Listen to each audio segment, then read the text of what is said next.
আসসালামু আলাইকুম বন্ধুরা, কি অবস্থা সবার? কেমন আছেন সবাই? আলহামদুলিল্লাহ, আপনাদের দোয়ায় আমিও ভালো আছি। তো আজকে স্যাডলি একটা বিষয় আপনাদের সাথে শেয়ার করব।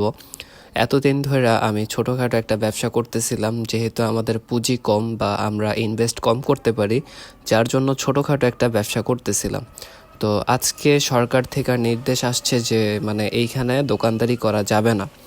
মূলত এটা সরকারেরও কোনো দোষ নেই, এটা মূলত আমাদেরই দোষ। কারণ হয়েছে যে আমরা একটু জায়গা পাইলে এই জায়গাটাই একবারে নষ্ট করে দিই।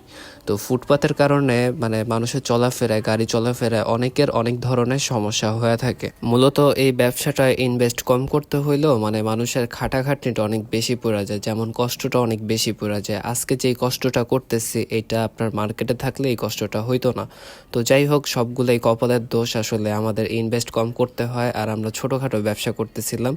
তো আজকে এগুলা সরায় দিতে হবে সব। তো আমি সবগুলা প্যাকেট করতেছিলাম। মূলত রমজান মাসের জন্য কিছু পাঞ্জাবি আমি ক্রয় করছিলাম, সবগুলা সেল হয় নাই। তো এগুলা রেখা দিবে এখন, কিছু করার নেই ভাই, সব কিছুই মাইনা চলতে হবে। তো বিকাল থেকে আমি আমার দোকানের কাপড়গুলা গুছাইতেছিলাম, সব কিছু ভাঁজ করে সুন্দর করে প্যাকেট করতেছিলাম। এইগুলা করতে করতে রাত হয়ে গেছে আর কি।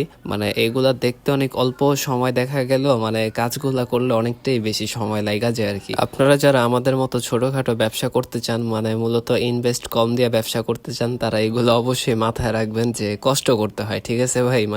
ফুটপাতের ব্যবসা অনেক পরিমাণ কষ্ট করতে হয়, এরপরে কেষ্ট মিলে আর কি। তো যাই হোক, আলহামদুলিল্লাহ, আপনাদের তো অনেক বেশি ভালো আছি। আর আপনারা আমাদের জন্য একটু দোয়া করবেন, ইনশাআল্লাহ আরো ভালো কিছু হবে।